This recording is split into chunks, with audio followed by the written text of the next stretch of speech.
ஆனால் இன்றைக்கி என்னன்னு கேட்டால் வேறு வழி இல்லாமல் இன்றைக்கி என்ன செய்யறது கேட்டால் தன்னுடைய கம்பெனிக்கு வந்து பார்த்தீங்கன்னா தன்னுடைய மனைவியே வரட்டும்னு முடிவு பண்ணிட்டார். இதுக்கப்புறம் இங்கே பின்னாடி வந்து பொறுமுறவங்களை வந்து கேட்டினா யாரெல்லாம் பொறுமுறைங்களோ நீங்கள்லாம் வெளியே போங்க. ஆனால் இவங்க என்ன சொல்கிறாங்கன்னு கேட்டிங்கன்னா, கட்சி விட்டு வெளியே வந்த தம்பிங்க என்ன சொல்கிறாங்கன்னு கேட்டிங்கன்னா, சீமான் அவர்களுக்கே வந்து மொத்த மூல செலவு பண்ணிட்டாங்க. யார் பண்ணாங்க? அந்நியார் தரப்பில் பண்ணிட்டாங்க அப்படின்னு வந்து தகவல் வந்துருக்கு பாருங்கள். அவர் சொல்கிறார் பாருங்க, அந்நியாருடைய செயல்பாடு தான் இல்லை, கட்சி வந்து அந்நியார் கையில் போயிடுச்சு. சாட்டை துரைமுருகன் சீமான் வழியில் விஜய், சீமான் வழியில் விஜய் அண்ணனுக்கே வழி இல்லாமல் நின்றுகிறாரு. ஒரு பக்கம் எலெக்ஷன் கமிஷன் சிறந்த தூக்கின்பா, ஒரு பக்கம் கயல்வெளி கட்சியை தூக்கி வரும்போது அண்ணன் நடுரோட்டு நிற்கிறார் வழி இல்லாமல். அண்ணாமலை பொறுத்த வரைக்கும் வந்து நாம் தமிழர் வந்து பார்த்தீங்கன்னா கசக்க ஆரம்பிச்சிட்டாரு. அதுக்கும் காரணம் வாய் தான். அண்ணாமலை தான் சவால் விட்டாரா? நீங்கள் தானே சவால் விட்டீங்க. அண்ணாமலை எல்லாம் தான் பேசிட்டு இருக்கிறாரு. எதிர் அதுதான் சொல்ற பதில் லாவணி பாடக்கூடாது. நம்மளுக்கு நமக்கான சக்தி தெரியாமல் பதில் லாவணி பாடக்கூடாது. நீங்களே சொல்றீங்க மோடி எதிர்க்க சக்தி இல்லைன்னு சொல்லிட்டு. மோடியோட ஏஜென்ட் தான் அண்ணாமலை.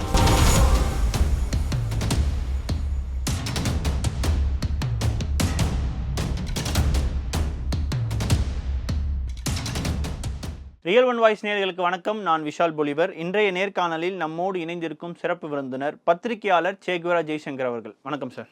வணக்கம் சார். நாம் தமிழர் கட்சி ஒரு குடும்பத்தை நோக்கி போகுதா, வாரிசு அரசியலை நோக்கி போகுதான்ற ஒரு கேள்வி இருக்குது சார். ஏன்னா சமீபத்தில் பார்த்தீங்கன்னா நாம் தமிழருடைய பொதுக்குழு நடந்தது. அதில் வந்து சீமான் அவர்களுடைய மனைவி கயல்விழி அவர்கள் சீமான் அருகிலே வந்து உட்கார்ந்தாங்க. அது இல்லாமல் இந்த நாடாளுமன்ற தேர்தல் வருகிற சூழலில் வந்து பார்த்தீங்கன்னா தென் சென்னையுடைய சட்ட ஆலோசகராகவும் வந்து நியமிச்சிருக்காங்க. சீமான் அவர்கள் ஒரு மேடையில் பேசும்போது சொல்லியிருந்தாரு, என் மனைவியும் வந்து இந்த களத்தில் வருவாங்க, வேலை செய்வாங்க, வாரிசு அரசியல்னு சொல்லுவாங்க, சொன்னால் சொல்லிட்டு போட்டோம் அப்படின்னு சொல்லி. அப்போது இத்தனை நாளாக வந்து திமுகவையோ இல்லை தேமுதிக இந்த மாதிரி பல கட்சிகளில் வந்து வாரிசு அரசியல்னு சொன்ன சீமான் அவர்கள் இப்போ வந்து வாரிசு அரசியலை நோக்கி அவரே வந்து இந்த கட்சியை தள்ளுறாரு அவர் இருக்கும் போதேன்ற ஒரு கேள்வி இருக்குல்ல சார், இதுக்கு நீங்கள் எப்படி பார்க்குறீங்க? நிச்சயமாக சார். இது வந்து என்னென்னா, நாம் தமிழர் கட்சியோட அடிப்படையே என்னன்னு கேட்டால் தமிழ் தேசிய சித்தாந்தம், தமிழ் மொழி மீதான ஒரு பற்று. இதன் மூலமாக தான் வந்து அந்த கட்டமைக்கப்பட்டதே இது தமிழ் தேசியத்தை முன் வச்சு தான். அப்படி இருக்கும்போது அது இவங்க தான் எல்லாருக்குமே டிஎன்ஏ டெஸ்ட் எடுத்தாங்க. சரிங்களா? யார் தமிழர்ன்றதுன்னா தாய்மொழி தமிழாக கொண்டவங்க எல்லாமே வந்து பார்த்தீங்கன்னா வந்து தமிழர்கள்ன்ற மாதிரி இவங்க சொன்னாங்க. அதுக்கப்புறம் அடுத்தடுத்து விளக்கங்கள் சொன்னாங்க. பல பேரை வந்தேரிகள் சொல்லி முத்திரை கொடுத்துனாங்க. எல்லாருமே வந்தேரிகள் சொல்லிட்டாங்க ஒரு கட்டத்துக்கு மேலே. அது ஒன்று. இப்போ அதுக்கு பிறகு வந்து பார்த்தா இது எதுக்குன்னா, இது வந்து ரெண்டு சீமானை வந்து நீங்கள் ரெண்டாக பிரித்து பாருங்கள். கயல்விழி திருமணத்துக்கு முன், திருமணத்துக்கு பின் சொல்லி பார்த்தீங்கன்னா சீமானுடைய இது இருக்குது. அதுக்கு முன்னாடி சீமானை நீங்கள் பார்க்கலாம். நிறைய சீமானை நீங்கள் பார்க்க முடியும். ஒரு சீமான் வந்து பார்த்தீங்கன்னா வந்து திராவிட இயக்க மேடைகளில் வந்து பார்த்தீங்கன்னா வந்து பெரியாரை வந்து ஆதரித்து பேசினவர், திராவிட கொள்கைகளை வந்து ஆதரித்து பேசினார். அதன் பிறகு வந்து கேட்டிங்கன்னா ஒரு தமிழ் தேசிய கொள்கை வந்து அந்த சித்தாந்தத்தை கையில் எடுத்தார். அப்போ நல்லா தான் வந்து போயிட்டுருந்துங்க. அப்போ எல்லோரும் வந்து விரும்பினாங்க. இன்னும் சொல்லப்போனால் பிரபாகரனை வந்து முன்மொழிஞ்சு, விடுதலை புலிகள் பிரபாகரனை வந்து முன்மொழிஞ்சு அவருடைய வந்து பார்த்தீங்கன்னா வழித்தோன்றல் நான்ற மாதிரி ஒரு பிம்பத்தை கட்டி அமைச்சார். நிறைய வந்து பார்த்தீங்கன்னா தொண்டர்கள் வந்து ஆர்ப்பரிக்கிற அளவுக்கு வந்து கூட்டம் சேர்ந்தது. குறிப்பாக வந்து சேர்ந்ததில் வந்து ரெண்டு விதமான கூட்டங்கள் நாம் தமிழரில். ஒரு வித கூட்டம் வந்து பார்த்திங்கன்னா தமிழ் தேசிய சித்தாந்தத்தை உள்வாங்கினவங்க அதில் வந்து சேர்ந்தாங்க. இன்னொரு ஒரு கூட்டம் வந்து பார்த்திங்கன்னா சீமானை வந்து நேருக்கு நேர் சீமானை வந்து வெறித்தனமாக காதலிக்கக்கூடிய தம்பிகள். நான் குறைச்சி மதிப்பில்லை. அந்த தம்பிகள் வந்து பார்த்திங்கன்னா வந்து இவர் பல கட்சிகளில் குற்றம் சாட்டினு கேட்டால் இவர் வந்து மூல செலவு பண்ணி வச்சுருக்கிறாரு. இப்போ முக்தார் போன்ற ஊடகவியலாளர்லாம் நான் சொன்ன கேட்டால் மூல செலவு பண்ணி வச்சுருக்கிறாரு தம்பிகளை அப்படி சொல்லிட்டு. நான் பார்க்குற தெளிவான பார்வையில் இரண்டு விதமான தம்பிகள். ஒரு விதமான தம்பி வந்து இருக்குன்னா தமிழ் தேசியத்தை உள்வாங்கினவங்க. இன்னொரு விதமான கேட்டால் சீமான் எது செய்தாலும் வந்து ஆதரிக்கக்கூடியவங்க. இப்போ பொதுவாகவே வந்து தமிழ்நாட்டில் ஒரு சாபக்கேடு இருக்குது. அது மற்ற மாநிலங்களில் இருக்கா என்னன்றது எனக்கு தெரியல. என் தலைவர் எது செய்தாலும் வந்து சரியாக தான் செய்வார் அப்படி ஒரு பார்வை உள்ள எல்லா கட்சிகளும். ஆமாம், தலைவர் ரேப் பண்ணார்னா கூட அவர் சரியாக ரேப் பண்ணியிருப்பார் சொல்லுவோம். தப்பாக ரேப் பண்ணிட்டாரு, தப்பு அதுன்னு சொல்ல மாட்டான். உங்கள் தலைவர் வந்து ஒரு பொண்ணை ரேப் பண்ணிட்டாரு, எங்கள் தலைவர் சரியாக தான் ரேப் பண்ணியிருப்பாருன்னு சொல்லுவோம். அது புரியும், உங்களுக்கு புரியும்னு நினைக்கிறேன் நான் சொல்கிறது. தப்புன்னு புரியும், அது புரியாதவனுக்கு சரியாக ரேப் பண்ணியிருப்பாருன்னு சொல்லுவான். முட்டு கொடுக்குற மாதிரி சொல்லுவாங்க. ஆமாம், அது ரேப் பண்ணியிருப்பாருங்க, ஆமாங்க, ஆனால் சரியாக ரேப் பண்ணியிருப்பாரு அப்படின்னு சொல்லக்கூடிய அந்த அளவுக்கு தான் இன்றைக்கி இருக்கிற நாம் தமிழர் இருக்கிற ஒரு விதமான தம்பிகள். அந்த தம்பிகள்லாம் கிட்டத்தட்ட நீங்கள் வந்து பிதாமகனில் வர விக்ரம் மாதிரி அல்லது சேது படத்தில் நடிக்கிற விக்ரம் மாதிரி தான் இருக்கிறாங்க. ஆனால் ஒரு பகுதி வந்து பார்த்திங்கன்னா தமிழ் தேசியத்தை உள்வாங்கினவங்க என்ன சொன்னால் வந்து அறிவால் வந்து பார்த்திங்கன்னா வந்து அறிவாற்றல் நிறைந்த ஒரு தம்பிகளாக தான் இருக்கிறாங்க. இப்போது சீமானுக்கு என்ன சிக்கல் அப்படின்னு கேட்டிங்கன்னா, வயதாகுது. கட்சி வந்து பார்த்திங்கன்னா அடுத்த கட்ட வளர்ச்சிக்கும் போக முடியாமல் அப்படியே என்ன சொல்லுவாங்கன்னா ஒரு தேக்க நிலையில் அப்படியே இருக்குது. அடுத்த கட்ட வளர்ச்சிக்கு கொண்டு போகணும். அடுத்த கட்ட வளர்ச்சி கொண்டு போகணும்னு சொன்னாக்கா வந்து பார்த்தீங்கன்னா வந்து அந்த கட்சி வந்து யார் கையில் போகும், அடுத்தது தனக்கு பின்னாடி யாருக்கு போகும். இப்போ திருமாவளவனுக்கெல்லாம் அந்த மாதிரி ஒரு சிந்தனையே இல்லை. தனக்கு பிறகு கட்சி என்ன ஆகுன்ற அந்த யோசனை இல்லை. காரணம் கேட்டால் திருமாவளவன் வந்து அந்த கம்பெனி மாதிரி நடத்தலை. இப்போது இவங்கெல்லாம் இருக்கிறாங்க திராவிட கட்சி பெரிய கட்சிகள் இருக்குன்னா அவங்க ஆல்ரெடி வகுத்து வச்சுட்டாங்க. என்னென்னு கேட்டால் அது வந்து ஒரு கார்ப்பரேட் கம்பெனியாக இருந்தால் கூட திமுகன்றது ஒரு கார்ப்பரேட் கம்பெனி. அந்த கார்ப்பரேட் கம்பெனியில் யார் வந்து பார்த்தீங்கன்னா டைரக்டராக வரணுன்றது அவங்க வாரிசு அடிப்படையில் டைரக்டரில் போட்டுனார். ஏன்னா மொத்தமே அங்கே டைரக்டர் எல்லாருமே அவங்க குடும்பத்தில் இருக்குங்க பெரும்பாலும். ஸோ அதனால் அவங்க வந்து பார்த்தீங்கன்னா யார் வந்து தலைவர் வந்து எம்டியாக வரணுன்றது அவங்க டிசைட் பண்ணுறாங்க. கார்ப்பரேட் கம்பெனி திமுக.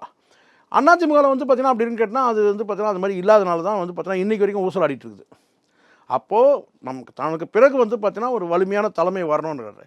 இதில் வந்து பார்த்தீங்கன்னா இது வந்து நாம் தமிழர் ஒரு கம்பெனி, சின்ன கம்பெனி, அந்த அளவுக்கு மாறிடுச்சு. ஆமாம், சின்ன கம்பெனியாக இருக்குது. ஏன்னா அது கம்பெனி கார்ப்பரேட் கம்பெனியாக மாறல, ஸ்டார்ட் அப் மாதிரி. ஆனால் அவர் சொன்னது என்னன்னு கேட்டிங்கன்னா இந்த கார்ப்பரேட் கம்பெனின்னு சொன்னதெல்லாம் இவர் தான் சொன்னார். வாரிசு அரசியல் எல்லாமே பேசுனது தான், சரிங்களா. வந்தேரிகள் சொன்னார். ஆனால் இன்றைக்கி என்னென்னு கேட்டால் வேறு வழி இல்லாமல் இன்றைக்கி என்ன செய்யறது கேட்டால் தன்னுடைய கம்பெனிக்கு வந்து பார்த்திங்கன்னா தன்னுடைய மனைவியே வரட்டும்னு முடிவு பண்ணிட்டாரு. இதுக்கப்புறம் இங்கே பின்னாடி வந்து பொறுமுறவங்களை வந்து கட்டினா யாரெல்லாம் பொறுமுறைங்களும் நீங்கள்லாம் வெளியே போங்க. இல்லை, அப்போ சமீபத்தில் கட்சியை விட்டு போனவங்க எல்லாருமே இந்த ஒரு காரணத்துக்காக, இதுதான் காரணம். அடுத்த கட்ட வளர்ச்சிக்கு நீங்கள் 2 காரணம் இருக்குங்க. ஒரு கட்டம் நீங்கள் அடுத்த கட்ட வளர்ச்சி வந்து ஆர்ப்பரிக்குது, கட்சி வளரணும் துடிக்கிறாங்க. தமிழ் தேசியத்தை வந்து பார்த்தீங்கன்னா உள்வாங்கிறாங்க. சீமான் முதலமைச்சர்ன்ற அளவுக்கு பேசுகிறாங்க. ஆனால் சீமான் முதலமைச்சர்ன்றதை வந்து யார் பேசுகிறாங்கன்னா தொண்டர்கள் பேசுகிறாங்க, தம்பிகள் பேசுகிறாங்க. சீமான் சொல்லணும்ல அதை. சீமானுக்கே அடுத்த கட்டமாக ஒரு எனக்கு தெரிஞ்சு இந்திய அரசியலில் நான் பார்க்குறேன்னு கேட்டால் ஒரு கட்சி வளர துடிக்கிற ஒரு கட்சியை வந்து அந்த தலைவரே வளர்க்காமல் முடக்கி வைக்கிறாரு அப்படின்றத நான் அதிர்ச்சியாக பார்க்குறேன். எந்த அடிப்படையில் அப்படி சொல்கிறீங்க? ஆமாம், கட்சி வளரணும். இப்போ நீங்கள் வந்து நீங்கள் தானே நியமனம் பண்ணணும். இப்போ நேற்று தான் கட்சி அறிவித்தார் விஜய். மாவட்டங்களில் வந்து பார்த்தீங்கன்னா போட முடியாத அளவுக்கு ஆட்கள் நிரம்பி இருக்கிறாங்க. மாவட்டங்களில் போட முடியல. இப்போ 3 மாவட்டம் இருக்குதுன்னு கேட்டிங்கன்னா அந்த 3 மாவட்டத்தை வந்து பார்த்தீங்கன்னா ஏற்கனவே திமுக வந்து 2 மாவட்டம் ஆக்கி வச்சுருக்கு. கிழக்கு மேற்குன்னு. இங்கே கிழக்கு மேற்கு வடக்கு தெற்குன்னு போடுற அளவுக்கு வந்து பார்த்தீங்கன்னா அங்கே நிர்வாகிகள் வந்து குவிகிறாங்க. விஜய் ரசிகர்களாக இருக்கட்டும் அல்லது வந்து பார்த்தீங்கன்னா வந்து தன்னார்வமாக சேரக்கூடிய புதிய நபர்களும் சரி அவ்வளோ கேட்குறாங்க, தன்னார்வமாக வராங்க. ஏன் அந்த வளர்ச்சி இங்கே வரல? பூத் கமிட்டியே போடலையே நீங்கள். இந்த காளியம்மாள், இந்த இடும்பவனம் கார்த்திகை இவங்கெல்லாம் எப்படி இருக்கிறாங்க சார்? இவங்கெல்லாம் வந்து கட்சி அடுத்த கட்ட வளர்ச்சி வேகமாக கொண்டு போகக்கூடியவங்க. அவங்களே இப்போ எப்படி இருக்கிறாங்க யோசிச்சு பாருங்கள். 100 நாள் பணியாளருக்கு பார்க்குறீங்களா கிராமங்களில்? 100 நாள் பணியாளர், இந்த 100 நாள் திட்டத்தில் பணியாளர் இருக்கிறாங்களா, கிராம பணியாளர் அந்த மாதிரி தான் இருக்கிறாங்க. உழைக்கத்து ரெடியாக இருக்கிறாங்க. உழைக்கத்து உத்தரவு போடணும்ல. அடுத்த கட்டம் வந்து பார்த்தீங்கன்னா நீங்கள் பூத் கமிட்டி போட்டு ஒவ்வொரு மாவட்டங்களையும் நீங்கள் நிர்வாகிகள் அறிவிக்கணும் சார். இல்லை, இது சீமான் தடுக்கிறான்னு நினைக்கிறீங்களா, இல்லை கயல்விழி அவர்களே நேரடியாக தடுக்கிறாங்க? இல்லை, இது நான் இப்போ இன்றைக்கி ஒருத்தர் அம்மையப்பன் ஒருத்தர் வந்திருக்கிறார், கட்சி விட்டு வெளியே வந்திருக்காரு. அவர் என்ன சொல்கிறார் சொன்னால் நீங்கள் சிரிக்கூடாது. அவர் என்ன சொல்கிறார் தெரியுங்களா? சீமான் அவர்கள் வந்து பார்த்தீங்கன்னா சூனியம் வச்சுட்டாங்கன்றார். ஏற்கனவே ஒரு சூனியத்துக்கே இன்றைக்கி வரைக்கும் விட தெரியாமல் இருக்குது, சரிங்களா. எப்படியா அந்நியாராக ஏற்றுக்கிட்டோம், சரிங்களா. அது ஒரு கதை. இப்போ இன்னொருன்னு கேட்டிங்கன்னா அவர் அம்மையப்பன்ற ஒருத்தர் கட்சி வந்து கேட்டால் சீமான் அவர்களுக்கு வந்து சூனியம் வச்சுட்டாங்க, செய்வினை வச்சுட்டாங்க, அப்படி இருக்கிறாரு, மூல செலவு பண்ணிட்டாங்கன்றார். சீமான் தான் மூல செலவு பண்ணிட்டாருன்னு சொல்லிட்டு ஒரு கூட்டம் சொல்லுது. திராவிட இயக்க ஊடகங்கள் ஒரு பக்கம் சொல்லுது, முக்தாரும் சொல்கிறாரு, நண்பர் முக்தாரும் சொல்கிறாரு, சரிங்களா. ஆனால் இவங்க என்ன சொல்கிறான்னு கேட்டிங்கன்னா, கட்சி விட்டு வெளியே வந்த தம்பிங்க என்ன சொல்கிறான்னு கேட்டிங்கன்னா சீமான் அவர்களுக்கே வந்து மொத்தம் மூல செலவு பண்ணிட்டாங்க. யார் பண்ணாங்க? அந்நியார் தரப்பில் பண்ணிட்டாங்க அப்படின்னு வந்து தகவல் வந்திருக்கு பாருங்கள். அவர் சொல்கிறார் பாருங்கள், அந்நியாருடைய செயல்பாடு தான் இல்லை, கட்சி வந்து அந்நியார் கையில் போயிடுச்சு. பாருங்கள் எப்படி இருக்கு பாருங்கள். 1000 உண்டுங்கு சாதி, இதில் அந்நியர் வந்து புகழ் என்ன நீதி. இப்படி தான் வந்து விடுதலை வேட்கையை இப்படி தான் தொடங்குச்சு பாரதியார் பாடல் அடிப்படையை கொண்டு. இப்போ எப்படி பாடணும்னு கேட்டிங்கன்னா, இப்போ நாம் தமிழர்லாம் யாராவது பேசுகிறாங்கன்னா 1000 உண்டுங்கு சாதி, இதில் அந்நியார் வந்து புகழ் என்ன நீதி, அப்படி தான் பேசக்கூடிய சூழ்நிலை வந்துடுச்சுன்ற நான். இப்போ இன்னொரு விஷயம் இருக்கு சார். இப்போ கயல்விழி அவர்களை கொஞ்சம் கொஞ்சமா கட்சியில கொண்டுட்டு வராங்கன்னு சொல்லி ஒரு தகவல் வருது இல்லையா? அப்போ அதை நியாயப்படுத்துறதுக்கு இப்போவே அவங்க ஆரம்பிச்சிட்டாங்கன்ற நான். இப்போ நீங்க கொண்டு வரீங்கல்ல, அடுத்தது அவங்க மைத்துனருக்கு வந்து சீட்டு கொடுக்கறதா சொல்றாங்க. இல்ல, அவர் கட்சி முன்னாடியே இருந்தாரு, திருமணத்துக்கு முன்னாடியே இருந்தாரு. இருக்கட்டும் சார், கட்சியோட முன்னாடியே கூட இருக்கட்டும் சார், கட்சியோட முன்னாடியே கூட இருக்கட்டும். அந்த கட்சி எப்போ சார் வந்துச்சு? நாம் தமிழர் கட்சி ஒரு தொடங்கின கட்சி கிடையாது சார். அப்படி பார்த்தா சீமான் எப்போ வந்தாரு நாம் தமிழர்ல? 2009க்கு அப்புறம். அப்படி இருக்கும்போது பார்த்தீங்கன்னா கட்சியே வந்து பார்த்தீங்கன்னா ஃபவுண்டர் வந்து பார்த்தீங்கன்னா வேற ஒருத்தர் தானே. அங்கேருந்து கட்சியை வந்து மொத்தமாக வந்து வாங்கிட்டு வந்தது தானே. மொத்த விலைக்கு. நான் என்ன சொல்றேன்னு கேட்டால், எப்படி இருந்தாலும் கேட்டால் தமிழ் தேசியத்தை முன்னெடுக்கிற ஒரு கட்சி இயக்கமாக தான் எல்லாமே இருக்குது. துணிச்சலாக வந்து சீமான் மட்டும்தான் அந்த வந்து பார்த்தீங்கன்னா அதை வந்து கட்சியாக கட்டமைச்சது. அதை நம்ம ஒத்துக்கிட்டு தான் ஆகணும். மற்றதெல்லாம் இயக்கமாக இருக்குது. ஒரு 10 பேர் 15 பேர் வச்சு இயங்கிட்டு இருக்குது. கேட்டால் நான் இது அதுவும் இந்த தமிழர் தன்னுரிமை அந்த இயக்கன்ற பேரில் ஏகப்பட்ட இயக்கம் இது. தன்னுரிமை தன்னுரிமை தன்னுரிமை தன்னுரிமை. ஆனால் இதில் வந்து சீமான் மட்டும்தானே வந்து பார்த்தீங்கன்னா வந்து இந்த கட்சியை வந்து இயக்கத்தை வந்து கட்சியாக மாற்றுனது. ஆனால் அது கட்சியாக மாற்றி அது கம்பெனியாக வச்சுருந்தா இல்லை, அப்போ கட்சிக்கு உள்ளே இருக்கிறவங்களுக்கு வந்து வேற ஆப்ஷன் இல்லாதனால தான் இன்னும் அங்கே நீடிச்சிட்டு இருக்காங்களா? ஆப்ஷன் இல்லை. அவங்க இப்போ தான் புரியுது. புரியும் போது ஒரு கூட்டம் அப்படியே பறந்து வெளியே போயிடுது. ஒரு கூட்டம் அப்படியே வந்து என்னன்னாக்கா வந்து நீக்கப்பட்ட ஒரு பாசறை அப்படின்னு ஒரு இருக்குது. கட்சியிலிருந்து நீக்கப்பட்ட ஒரு பாசறைன்னு ஒரு தனியாக ஒரு அமைப்பு வச்சுருக்காங்க. அப்படியே கொஞ்சம் பேர் சில பேர் வந்து பார்த்தீங்கன்னா வேறு வேறு கட்சிக்கு அப்படியே போகிறாங்க. விசிகா இன்னும் சில கட்சிகளை வந்து இப்போ வந்து விஜய் வராருன்னு கேட்டிங்கன்னா பெரும்பகுதி நாம் தமிழர்லேருந்து கிளம்பி இங்கே வந்துடுவாங்க. அண்ணாமலை போட்ட கணக்கு கரெக்டாகிடுச்சு. 2024 கட்சி இருக்காதுன்னு சொன்னார். 30 லட்சம் வாக்குகள் வாங்கி காட்டுறேன்னு சொன்னார்ல, அந்த சவால்லாம் அப்படியே இருக்குது. இப்போ வந்து கட்சி என்ன கதி ஆகிட்டு இருக்கு தெரியுங்களா? பார்த்தீங்களா, கரையுது கட்சி. நாம் தமிழர் கட்சி கரையுது. இப்போ அண்ணாமலை சொன்னதை நினச்சி பாருங்கள். 2024 அப்புறம் கட்சி இருக்காதுன்னாரு. சரிவு எல்லாருக்கும் வந்திருக்குங்க. திமுகவுக்கு சரிவு வந்திருக்கு. ஒரே ஒரு சட்டமன்ற உறுப்பினர் மட்டுமே இருந்திருக்கிறாங்க. 2 பேர். அந்த 2 பேரில் ஒருத்தர் ராஜினாமா பண்ணிட்டாரு. ஏன் சட்டமன்றத்தில் வெளியிலேயே லாபிலேயே கையெழுத்து போட்டு வந்த வந்து கலைஞர்லாம் இருக்கிறாங்க. கலைஞரே இருக்கிறாரு. வேட்டி கட்டு போனால் உருவிடுறாங்கன்னு சொல்லிட்டு நான் பேண்ட்டு போட்டு பெல்ட் கட்டிட்டு போகிறேன்னு சொன்னார் பரிதியில் எழுதி. அப்படியெல்லாம் கஷ்டப்பட்டுருக்குறாங்க. திராவிட இயக்கங்களையும் அந்த மாதிரி கஷ்டப்பட்டுருக்குறாங்கன்னு சொல்ல வரேன். ஏன் ஜெயலலிதா சந்திக்காத கஷ்டமா? கேஸு மேலே கேஸை போட்டு வந்து பார்த்தீங்கன்னா எல்லாம் தான் கொள்ள அடித்தான். ஆனால் அந்த அம்மா வந்து பார்த்தீங்கன்னா வருமானத்துக்கு அதிகமாக சொத்து சேர்த்துட்டாங்க, வருமானத்துக்கு அதிகமாக சொத்து சேர்த்துறாங்கன்னு சொல்லிட்டு நிறையா நடக்க விட்டு அந்த நீதிமன்றத்தில் நடக்க விட்டு கடைசியில் என்ன ஆச்சுன்னு உங்களுக்கு தெரியும். எல்லாம் தான் ஊழல் பண்ணாங்க. நீ ஊழல் பண்ண அமைச்சரே வந்து பார்த்தீங்கன்னா வந்து இருக்கிறாங்களா இல்லையா? எல்லா கட்சியிலும் தானே இருக்கிறாங்க. ஆனால் ஜெயலலிதாவுக்கு வந்து நான் எதுக்காக இதை ஒன்று ஊழல் ஆதரிச்சு பேசுறதுக்காக சொல்ல, இப்படியெல்லாம் இருந்து இப்படியெல்லாம் எதிர்நீச்சல் போட்டிருக்கிறாங்கன்ற நான் நீங்கள் தாங்கலையே. இல்லை, அப்போ 2024 வந்து 1 கோடி வாக்கு வருதுன்றது சாத்தியம் இல்லையா சார்? யாருக்கு? நாம் தமிழருக்கு. என்ன சார் நீங்கள் பேசுறீங்க? 30 லட்சத்தையும் இங்கே தக்க வைக்க முடியுமான்னு நீங்கள் போராடிட்டு இருக்கிறோம். 30 லட்சத்தையும் தக்க வைக்கணும் சார். இப்போ இல்லை, இப்போ ஒரு வேளை நாம் தமிழர் கட்சி வந்து அடுத்த தேர்தலில் சரிஞ்சிடுச்சுன்னா திரும்ப மீள்றதுக்கான வாய்ப்பே கிடையாது. அதுதான் அந்நியார், ஏற்கனவே ஒரு அந்நியார் கட்சி இருக்குல்ல, அந்த மாதிரி ஆயிரும். தேமுதிக மாதிரி. ஆமாம், விஜயகாந்த் நான் ஏற்கனவே ஒரு தடவை சொன்னேன் சார், வேற ஒரு ஊடகத்தில் பேசவும் சொன்னேன். விஜயகாந்த் மாதிரி மாறிட்டு வராரு. எல்லாரும் என்ன திட்டினான், அதில் இருக்க தம்பிங்கெல்லாம் என்ன திட்டினான். நான் இப்போ கூட சொல்கிறேன், நான் தமிழ் தேசியத்தை நேசிக்கக்கூடிய ஒரு ஆள். நான் எதிர்பார்த்தேன், எல்லா தம்பிங்களும் எதிர்பார்க்குற மாதிரி நானும் கூட எதிர்பார்த்தேன். சரி, ஒரு கட்சியாகிடுச்சு, இயக்கமாக இல்லாமல் ஒரு கட்சியாக மாறிடுச்சு, அடுத்த கட்ட வளர்ச்சிக்கு போயிடும். அப்புறம் எங்கே போச்சு? விஜயகாந்துக்கு பின்னாடி இருந்த கூட்டம் கவர்ச்சி கூட்டம், எனக்கு பின்னாடி இருக்கிறது கொள்கை கூட்டம்னு சொன்னார்ல. கொள்கை கூட்டம் தான். கொள்கை நாள் ஒன்றும் சந்தேகமாக நான் கொள்கை கூட்டம் தானே.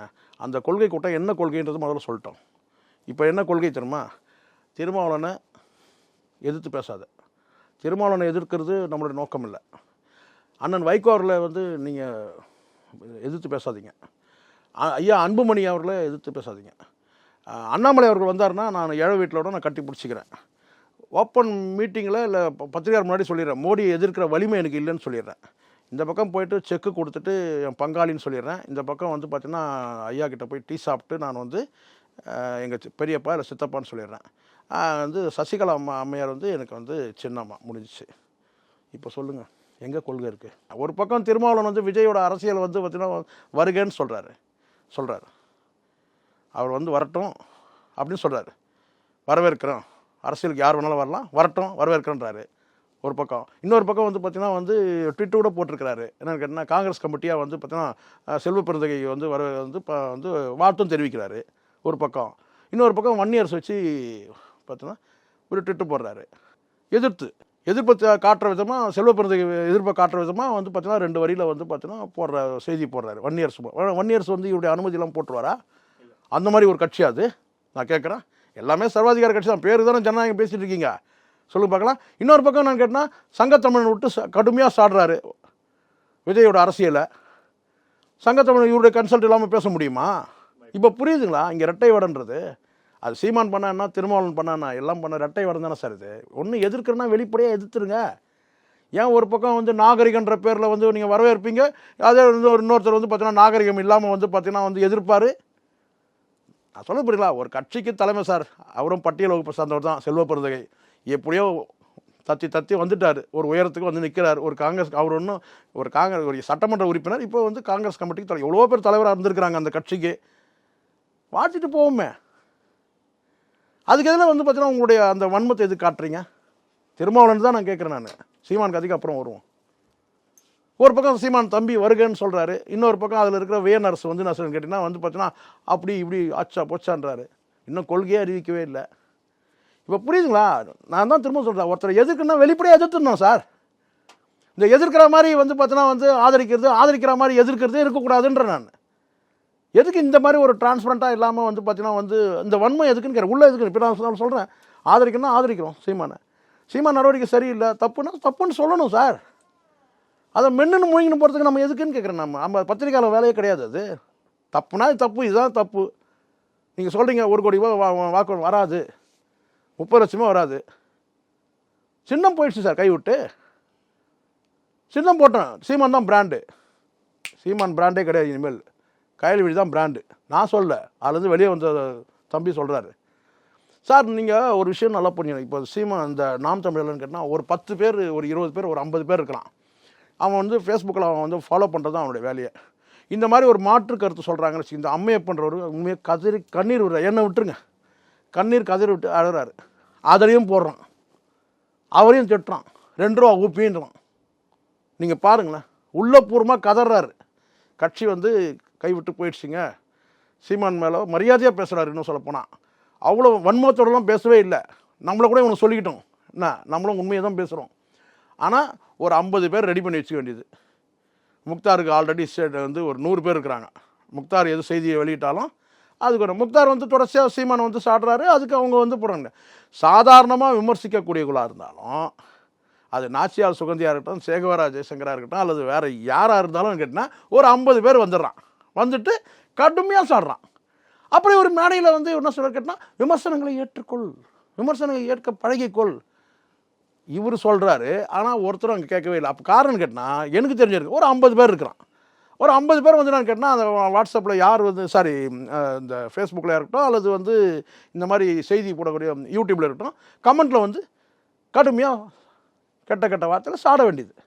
2 ரூபா ஊப்பி, நான் 2 ரூபா ஊப்பி.